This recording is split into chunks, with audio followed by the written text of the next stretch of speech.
So, Mr. Roti Ghosh, Honorable Food Minister, West Bengal. Especially thanks to Nimai Ghosh, Mr. Nimai Ghosh, Chairman, Kottagam Municipality.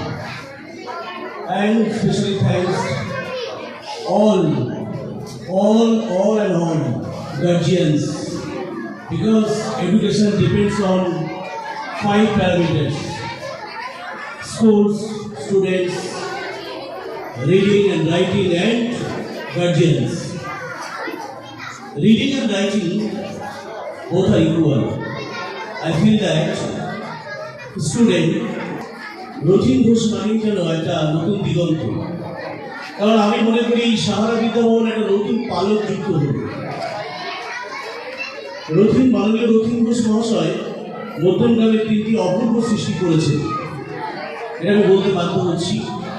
Sahara Vidyabhavan, Michael আগর শিক্ষার্থীদের বলে headmaster মশাই এখানে রয়েছেন, ওনাকে ধন্যবাদ জানাই। আর উনি আরও একটি সৃষ্টি করতে চলেছেন, সেটা এখন আপনাদের সামনে বলবো না, একটু আপনারা কিছুদিনের মধ্যেই দেখতে পাবেন। সেটা শিক্ষার আঙিনায় উনি যে নবনব আঙ্গিকে যে বিকাশ ঘটিয়েছেন, তার জন্যে একবার জোরে হাততালি অন্তত আপনাদের কাছ থেকে আমি আশা করি। আমার মাননীয় মানব শিক্ষামন্ত্রী অধ্যাপক প্রাপ্ত বসু মহাশয় ওনাকে মাঝে মাঝে বিদ্যাসাগর বলে ডাকেন। আমি একদিন জিজ্ঞেস করেছিলাম যে দাদা কেন বিদ্যাসাগর বলছেন, তা উনি আমাকে বলেছিলেন ওনার মধ্যে শিক্ষার চেতনা এবং অনেকটা বিদ্যাসাগরের সঙ্গে আমি মিল পাই। এটা কিন্তু উনি অনেক ভেবে চিন্তে বলেছিলেন, এবং আমার মনে হয় রথীন্দ্রের মধ্যে সেই চিন্তা ভাবনা রয়েছে শিক্ষাকে নিয়ে। আমি ওই জন্যে মানবর বিধায়ক মধ্যমগ্রামের এবং অবশ্যই তিনি খাদ্যমন্ত্রী আমাদের পশ্চিমবঙ্গ সরকারের, তাকে আরও একবার ধন্যবাদ জানাই। সুদীপ রায় রয়েছেন এখানে, একজন ডক্টর, প্লাস উনিও কিন্তু শিক্ষা নিয়ে চিন্তা ভাবনা করেন, একজন কাউন্সিলর তো অবশ্যই। আমি বিশেষভাবে ধন্যবাদ জানাই অরূপদাকে। এই বিদ্যালয়ের সভাপতি নন, একজন কাউন্সিলর নন, যখনই আপনার আমার সঙ্গে দেখা হয় বলে চেয়ারম্যান সাহেব আমার স্কুলটাকে একটু নতুন করে সাজাতে হবে। এই যে উদ্যোগ, এই যে চিন্তা ভাবনা আমাকে অভিভূত করে। আমি কানাড়া ব্যাংকের যিনি ম্যানেজার আছেন তাকেও অসংখ্য ধন্যবাদ জানাই। আমি ধন্যবাদ জানাই এই বিদ্যালয়ের প্রধান শিক্ষিকা স্বাগতার উদ্যোগ দেখে আমি অভিভূত। আমি অ্যাজ এ ডিপিএসসি চেয়ারম্যান, এত বড় জেলা, কিন্তু সবসময় মনে রাখি যারা কাজ করে ভালো করে তাদের পাশে আমি থাকার চেষ্টা করি, এবং শিক্ষাকে এগিয়ে নিয়ে যাওয়ার জন্যে যা যা প্রয়োজন আমরা চেষ্টা করি সম্মিলিতভাবে সেই কাজটা করার। স্বাগতার মধ্যে সেটা রয়েছে।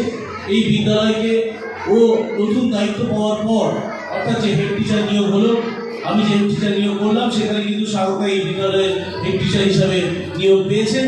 এবং আমি দেখছি এই ম্যাডাম আসার পর যেভাবে বিদ্যালয়কে উনি সুন্দরভাবে একটা নিয়মানুবর্তিতার মধ্য দিয়ে, ডিসিপ্লিনের মধ্য দিয়ে তিনি নিয়ে যাচ্ছেন। আমি সত্যি অ্যাজ এ চেয়ারম্যান খুব অভিভূত, আমার খুব ভালো লাগছে।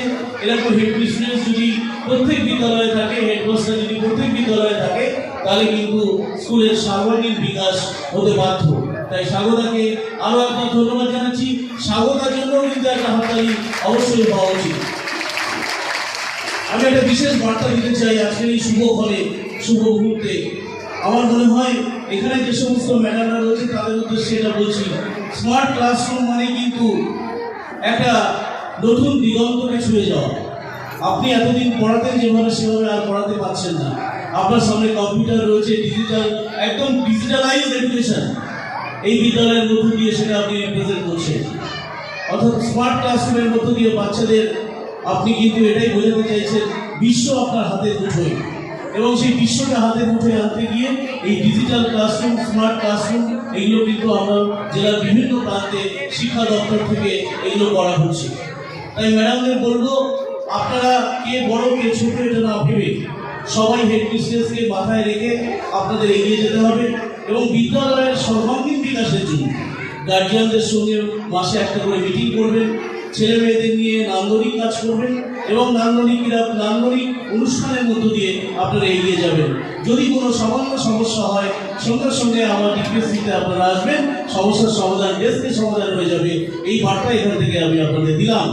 আপনাদের এসআইএস ম্যাডাম আছেন, উনি সবসময় আমার সঙ্গে যোগাযোগ রাখেন এবং যে কোনো বার্তা ওনার মাধ্যমে আমার কাছে পৌঁছে দিতে পারেন। ডিপিএসসিতে আমি রোজই থাকি, যে কোনো সমস্যা হলে আপনারা আমার কাছে আসবেন। আমি আরও অভিভূত, এই বিদ্যালয়ের মিড ডে মিল পরিচালনা এত সুন্দর হচ্ছে। মিড ডে মিল নিয়ে কিন্তু এখানে কোনো অসুবিধা নেই।